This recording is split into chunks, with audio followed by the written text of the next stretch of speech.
नमस्कार, खबरां दे इस बुलेटिन च तुहाडा स्वागत। मैं रजनी। पहला पेश ने चुनवियां खबरां। प्रधानमंत्री नरेंद्र मोदी ने कहा कि नवे खेती कानूनां दे नाल जमीनी पद्धर ते किसानां दे हक विच तब्दीली दीआं संभावनावां वधियां ने। मन की बात राहीं संबोधन करदिआं मोदी ने त्योहारां दे सीजन दौरान लोकल दे लई वोकल होण दा सद्दा दित्ता।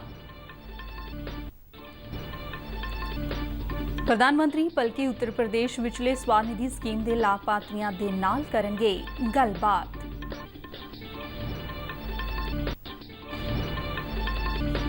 शहरी हवाबाजी मंत्री हरदीप सिंह पुरी ने कहा कि वंदे भारत मिशन का 7वां पड़ाव 29 अक्तूबर तो शुरू होगा। भारतीय फौज के कमांडरां की 4 रोज़ा कॉन्फ्रेंस अज नवी दिल्ली दे विच शुरू हो रही है। लद्दाख पहाड़ी विकास कौंसल की वोटां की गिनती अज सवेरे शुरू हो गई है। नतीजे बाद दोपहर तक आने की संभावना। बिहार विधानसभा चोणां दे पहले पड़ाव तहत 16 जिलियां च पैंदे 71 विधानसभा हलकियां दे विच चोण प्रचार अज खत्म हो जाएगा। पंजाब दे विच हुण तक 1,22,721 मरीज कोरोना तो हुए सेहतयाब। ते हुण खबरां विस्तार नाल। प्रधानमंत्री नरेंद्र मोदी ने कहा कि सरकार वालों बनाए गए नवे खेती कानूनां सदका किसान अपनी जिन्स भारत दे विच किते भी वेच रहे ने। मन की बात प्रोग्राम राहीं देशवासियों नूं संबोधन करदिआं उन्हां कहा कि नवे खेती कानूनां दे नाल जमीनी पद्धर ते किसानां दे हक विच तब्दीली आउण दीआं संभावनावां वध गईआं ने। इन दिनों महाराष्ट्र की एक घटना पर मेरा ध्यान गया। वहां एक फार्मर प्रोड्यूसर कंपनी ने मक्के की खेती करने वाले किसानों से मक्का खरीदा। कंपनी ने किसानों को इस बार मूल्य के अतिरिक्त बोनस भी दिया। किसानों को भी एक सुखद आश्चर्य हुआ। जब उस कंपनी से पूछा तो उन्होंने कहा कि भारत सरकार ने जो नए कृषि कानून बनाए हैं, अब उसके तहत किसान भारत में कहीं पर भी फसल बेच पा रहे हैं और उन्हें अच्छे दाम मिल रहे हैं।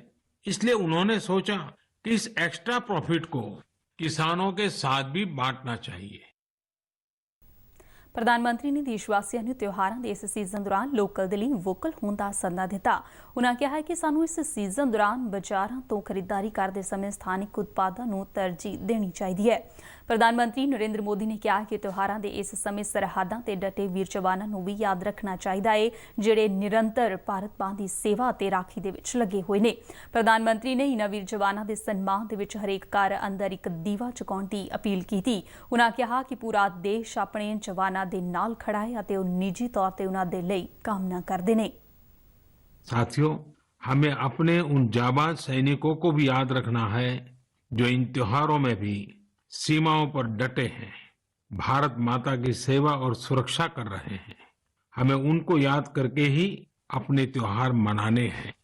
हमें घर में एक दिया भारत माता के इन वीर बेटे बेटियों के सम्मान में भी जलाना है। प्रधानमंत्री नरेंद्र मोदी ने कहा कि कुछ दिनों बाद पूरा देश सरदार वल्लभ भाई पटेल की जन्म वर्षगांठ 31 अक्तूबर को राष्ट्रीय एकता दिवस के रूप में मनाएगा। सरदार पटेल की व्यक्तिगत गुणां ते गल करदे उन्होंने कहा कि पटेल ने अपना पूरा जीवन देश की एकजुटता के लिए समर्पित किया है।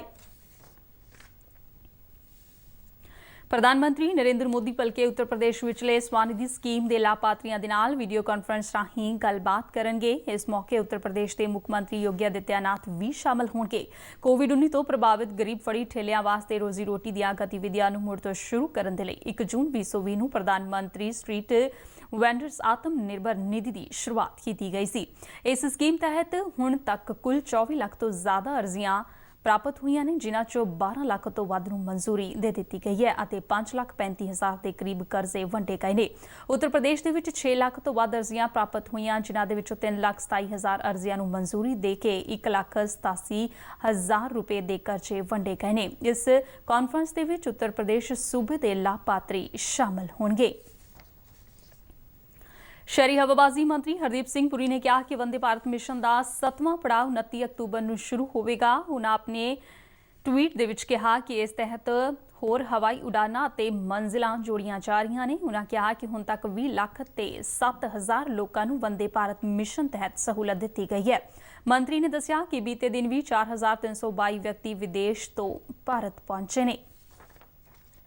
ਭਾਰਤੀ ਫੌਜ ਦੇ ਕਮਾਂਡਰਾਂ ਦੀ 4 ਦਿਨਾਂ ਕਾਨਫਰੰਸ ਅੱਜ ਨਵੀਂ ਦਿੱਲੀ ਦੇ ਵਿੱਚ ਸ਼ੁਰੂ ਹੋ ਰਹੀ ਹੈ। ਫੌਜ ਦੇ ਮੁਖੀ MM ਨਰਵਣੇ ਇਸ ਮੁੱਖ ਛਿਮਾਹੀ ਪ੍ਰਧਾਨਗੀ ਕਰਨਗੇ। ਇਸ ਕਾਨਫਰੰਸ ਕਾਲਜੀਏਟ ਸਿਸਟਮ ਰਾਹੀਂ ਵਿਚਾਰ ਵਟਾਂਦਰੇ ਤੋਂ ਪਿੱਛੇ ਮੁੱਖ ਨੀਤੀ ਫੈਸਲੇ ਲੈਂਦੀ ਹੈ। ਇਸ ਵਿੱਚ ਫੌਜ ਦੇ ਕਮਾਂਡਰ, ਫੌਜ ਦੇ ਮੁੱਖ ਦਫ਼ਤਰ ਦੇ ਪ੍ਰਿੰਸੀਪਲ ਸਟਾਫ ਅਧਿਕਾਰੀ ਅਤੇ ਹੋਰ ਸੀਨੀਅਰ ਅਧਿਕਾਰੀ ਹਿੱਸਾ ਲੈਣਗੇ। ਰੱਖਿਆ ਮੰਤਰੀ Rajnath Singh, chief of defence staff general Vipan Rawat, ਜਲ ਸੈਨਾ ਮੁਖੀ ਐਡਮਿਰਲ ਕਰਮਵੀਰ ਸਿੰਘ ਅਤੇ ਹਵਾਈ ਸੈਨਾ ਮੁਖੀ air chief marshal RKS Bhadauria ਵੱਲੋਂ ਕੱਲ੍ਹ ਕਾਨਫਰੰਸ ਨੂੰ ਸੰਬੋਧਨ ਕਰਨ ਦੀ ਸੰਭਾਵਨਾ ਹੈ।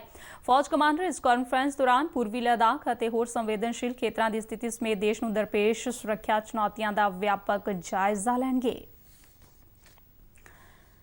लद्दाख ऑटोनमस पहाड़ी विकास कौंसल दे लई चोणां दी गिनती अज सवेरे की जा रही है। प्रशासन ने निर्विघन वोटां दी गिनती दे लई सारे प्रबंध मुकम्मल कर लए ने। वोटां दी गिनती अज सवेरे 9 बजे शुरू हो गई है। चोण एजेंसियां वालों पहली बार पहाड़ी कौंसल चोणां दे विच EVM भी वरतों की गई है, जिस दे सिट्टे वजों बाद दोपहर तक नतीजे आउण दी संभावना है। लद्दाख ऑटोनमस पहाड़ी विकास कौंसल दीआं चोणां इस महीने की 23 तारीख नूं मुकम्मल होईआं सन, जिस विच 54,257 ਵੋਟਰਾਂ ਨੇ ਆਪਣੀ ਵੋਟ ਦੇ ਹੱਕ ਦਾ ਇਸਤੇਮਾਲ ਕੀਤਾ ਸੀ। ਇਸ ਤੋਂ ਇਲਾਵਾ 2,538 ਵੋਟਾਂ ਪੋਸਟਲ ਬਕਸਿਆਂ ਅਤੇ 1,635 EDC ਵੋਟਾਂ ਦੀ ਵੀ ਗਿਣਤੀ ਅੱਜ ਹੋਵੇਗੀ। ਇਸ ਕੌਂਸਲ ਲਈ 94 ਉਮੀਦਵਾਰ ਚੁਣੇ ਗਏ ਨੇ। ਕਾਂਗਰਸ ਵਾਲੀਆਂ 26 ਟੈਰੀਟੋਰੀਅਲ ਹਲਕਿਆਂ ਦੇ ਵਿੱਚ ਚੋਣਾਂ ਲੜ ਰਹੀਆਂ ਨੇ ਤੇ ਲੱਦਾਖ ਦੀ ਸਿਆਸਤ ਦੇ ਵਿੱਚ ਪਹਿਲੀ ਵਾਰ ਦਾਖਲ ਹੋ ਕੇ ਆਮ ਆਦਮੀ ਪਾਰਟੀ ਨੇ 19 ਉਮੀਦਵਾਰ ਖੜੇ ਕੀਤੇ ਨੇ, ਜਦਕਿ 23 ਆਜ਼ਾਦ ਉਮੀਦਵਾਰ ਵੀ ਇਹਨਾਂ ਚੋਣਾਂ ਦੇ ਲਈ ਮੈਦਾਨ ਵਿੱਚ ਸਨ। ਚੋਣਾਂ ਦੇ ਵਿੱਚ ਵਿਸ਼ੇਸ਼ ਦਿਲਚਸਪ ਮੁਕਾਬਲੇ ਤੇ ਕੋਵਿਡ ਮਹਾਮਾਰੀ ਦੇ ਮੱਦੇਨਜ਼ਰ ਪ੍ਰਸ਼ਾਸਨ ਨੇ ਗਿਣਤੀ ਵਾਲੇ ਕੇਂਦਰ ਸਿੰਧੂ ਸੰਸਕ੍ਰਿਤੀ ਕੇਂਦਰ ਦੇ ਆਸ-ਪਾਸ ਸੁਰੱਖਿਆ ਮਜ਼ਬੂਤ ਕਰਨ ਦੇ ਨਾਲ-ਨਾਲ ਕਈ ਰੋਕਾਂ ਲਗਾਈਆਂ ਨੇ। ਬਿਹਾਰ ਦੇ ਵਿੱਚ ਵਿਧਾਨ ਸਭਾ ਚੋਣਾਂ ਦੇ ਲਈ 100 ਜ਼ਿਲ੍ਹਿਆਂ ਦੇ ਵਿੱਚ ਪੈਂਦੇ 71 ਵਿਧਾਨ ਸਭਾ ਹਲਕਿਆਂ ਦੇ ਲਈ ਚੋਣ ਪ੍ਰਚਾਰ ਅੱਜ ਸ਼ਾਮ 5 ਵਜੇ ਖਤਮ ਹੋ ਜਾਵੇਗਾ। ਇਹਨਾਂ ਹਲਕਿਆਂ ਦੇ ਵਿੱਚ ਕਾਫੀ ਹਲਕੇ ਨਕਸਲ ਹਿੰਸਾ ਪ੍ਰਭਾਵਿਤ ਤੇ ਸੁਰੱਖਿਆ ਪੱਖੋਂ ਸੰਵੇਦਨਸ਼ੀਲ ਦੱਸੇ ਜਾਂਦੇ ਨੇ। ਇਸੇ ਦੌਰਾਨ ਚੋਣ ਮੁਹਿੰਮ ਦੇ ਆਖਰੀ ਪੜਾਅ ਦੇ ਵਿੱਚ ਵੱਖ-ਵੱਖ ਰਾਜਸੀ ਪਾਰਟੀਆਂ ਦੇ ਲਈ ਮੁੱਖ ਚੋਣ ਪ੍ਰਚਾਰਕ ਅਤੇ ਸੀਨੀਅਰ ਨੇਤਾ ਵੋਟਰਾਂ ਨੂੰ ਆਪਣੇ ਪੱਖ ਦੇ ਵਿੱਚ ਵੋਟਾਂ ਪਵਾਉਣ ਦੇ ਲਈ ਪੂਰੀ ਵਾਹ ਲਗਾ ਰਹੇ ਨੇ। ਬਿਹਾਰ ਦੇ 8 ਕੈਬਨਿਟ ਮੰਤਰੀਆਂ, ਜਿਨ੍ਹਾਂ ਦੇ ਵਿੱਚ ਪ੍ਰੇਮ ਕੁਮਾਰ ਤੇ ਰਾਮ ਨਾਰਾਇਣ ਮੰਡਲ ਵੀ ਸ਼ਾਮਲ ਨੇ, ਦੀ ਕਿਸਮਤ ਦਾ ਫੈਸਲਾ ਵੀ ਇਸੇ ਪੜਾਅ ਦੌਰਾਨ ਹੋਣਾ ਹੈ। ਇਮਾਮਗੰਜ ਵਿਧਾਨ ਸਭਾ ਹਲਕੇ ਤੋਂ ਸਾਬਕਾ ਮੁੱਖ ਮੰਤਰੀ ਜਿਤਿਨ ਰਾਮ ਮਾਂਝੀ ਅਤੇ ਸਾਬਕਾ ਵਿਧਾਨ ਸਭਾ ਸਪੀਕਰ ਉਦੈ ਨਾਰਾਇਣ ਚੌਧਰੀ ਚੋਣ ਲੜ ਰਹੇ ਨੇ। ਇਸੇ ਪਹਿਲੇ ਪੜਾਅ ਦੌਰਾਨ ਭਾਰਤੀ ਜਨਤਾ ਪਾਰਟੀ 29 ਸੀਟਾਂ ਤੇ, JDU 35 ਤੇ ਹਿੰਦੁਸਤਾਨੀ ਆਵਾਮ ਮੋਰਚਾ 6 ਸੀਟਾਂ ਤੇ ਚੋਣ ਲੜ ਰਿਹਾ ਹੈ, ਜਦਕਿ ਵਿਕਾਸਸ਼ੀਲ ਇਨਸਾਨ ਪਾਰਟੀ ਨੇ ਇੱਕ ਉਮੀਦਵਾਰ ਖੜਾ ਕੀਤਾ ਹੈ। ਦੂਜੇ ਪਾਸੇ RJD 42 ਸੀਟਾਂ ਤੇ, ਜਦਕਿ ਕਾਂਗਰਸ ਨੇ 21 ਉਮੀਦਵਾਰ ਖੜੇ ਕੀਤੇ ਨੇ। CPI-ML ਨੇ ਵੀ 8 ਉਮੀਦਵਾਰਾਂ ਨੂੰ ਚੋਣ ਮੈਦਾਨ ਦੇ ਵਿੱਚ ਉਤਾਰਿਆ ਹੈ ਤੇ ਇਸ ਤੋਂ ਇਲਾਵਾ LJP, BSP, RLSP ਤੇ ਜਨ ਅਧਿਕਾਰ ਪਾਰਟੀਆਂ ਨੇ ਵੀ ਆਪੋ ਆਪਣੇ ਉਮੀਦਵਾਰ ਖੜੇ ਕੀਤੇ ਨੇ। ਮੁੱਖ ਮੰਤਰੀ ਕੈਪਟਨ ਅਮਰਿੰਦਰ ਸਿੰਘ ਨੇ ਕੱਲ੍ਹ ਪੰਜਾਬ ਦੀ ਪਹਿਲੀ ਖੇਡ ਯੂਨੀਵਰਸਿਟੀ ਦਾ ਵਰਚੁਅਲ ਮਾਧਿਅਮ ਰਾਹੀਂ ਨੀਂਹ ਪੱਥਰ ਰੱਖਿਆ। ਉਨ੍ਹਾਂ ਵੱਲੋਂ ਨਵੇਂ ਬੱਸ ਸਟੈਂਡ ਸਮੇਤ ਪਟਿਆਲੇ ਦੇ ਵਿੱਚ ਕਈ ਹੋਰ ਵਿਕਾਸ ਪ੍ਰੋਜੈਕਟਾਂ ਦੀ ਵੀ ਸ਼ੁਰੂਆਤ ਕੀਤੀ ਗਈ। ਇਨ੍ਹਾਂ ਪ੍ਰੋਜੈਕਟਾਂ ਦੇ ਵਿੱਚ 503 ਕਰੋੜ ਰੁਪਏ ਦੇ ਪਟਿਆਲਾ ਸ਼ਹਿਰ ਦੇ ਵਿੱਚ ਪਾਣੀ ਦੀ ਸਪਲਾਈ ਦੇ ਪ੍ਰੋਜੈਕਟ, ਕਿਲ੍ਹਾ ਮੁਬਾਰਕ ਨੇੜੇ 43 ਕਰੋੜ ਰੁਪਏ ਦੀ ਲਾਗਤ ਦੇ ਨਾਲ ਵਿਰਾਸਤੀ ਸੜਕ ਸੰਬੰਧੀ ਪ੍ਰੋਜੈਕਟ ਤੇ ਰਾਜਪੁਰਾ ਰੋਡ ਤੇ 65 ਕਰੋੜ ਰੁਪਏ ਦੇ ਨਾਲ ਬਣਨ ਵਾਲੇ ਨਵੇਂ ਬੱਸ ਸਟੈਂਡ ਦਾ ਪ੍ਰੋਜੈਕਟ ਵੀ ਸ਼ਾਮਲ ਸੀ। ਇਸ ਮੌਕੇ ਮੁੱਖ ਮੰਤਰੀ ਕੈਪਟਨ ਅਮਰਿੰਦਰ ਸਿੰਘ ਵੱਲੋਂ EWS ਸਕੀਮ ਤਹਿਤ ਉਸਾਰੇ ਗਏ ਮਕਾਨਾਂ ਦੀਆਂ ਚਾਬੀਆਂ ਚੋਣਵੇਂ ਲਾਭਪਾਤਰੀਆਂ ਨੂੰ ਸੌਂਪੀਆਂ ਗਈਆਂ। ਇਹ ਮਕਾਨ ਪਟਿਆਲਾ ਕੰਟੇਨਮੈਂਟ ਹਾਜੀ ਮਾਜਰਾ ਦੇ ਵਿੱਚ PDA ਵੱਲੋਂ ਉਸਾਰੇ ਗਏ ਨੇ। ਇੱਥੇ ਹੁਣ ਤੱਕ 174 ਫਲੈਟ ਬਣਾਏ ਗਏ ਨੇ, ਜਿਨ੍ਹਾਂ ਦੇ ਵਿੱਚੋਂ 124 ਫਲੈਟਾਂ ਦੀਆਂ ਚਾਬੀਆਂ ਅੱਜ ਮੁੱਖ ਮੰਤਰੀ ਨੇ ਲਾਭਪਾਤਰੀਆਂ ਨੂੰ ਸੌਂਪੀਆਂ। ਇਸ ਮੌਕੇ ਮੁੱਖ ਮੰਤਰੀ ਨੇ PDA ਤੇ ਸਥਾਨਕ ਸਰਕਾਰਾਂ ਵਿਭਾਗ ਨੂੰ ਪੰਜਾਬ ਦੇ ਸਾਰੇ ਹੀ ਕਮਜ਼ੋਰ ਵਰਗਾਂ ਦੇ ਲੋਕਾਂ ਨੂੰ ਸਸਤੇ ਮਕਾਨ ਮੁਹੱਈਆ ਕਰਵਾਉਣ ਨੂੰ ਯਕੀਨੀ ਬਣਾਉਣ ਦੇ ਲਈ ਆਖਿਆ। ਉਨ੍ਹਾਂ ਕਿਹਾ ਕਿ ਉਹ ਖੁਦ ਇਸ ਕੰਮ ਦੀ ਨਿਗਰਾਨੀ ਕਰਨਗੇ।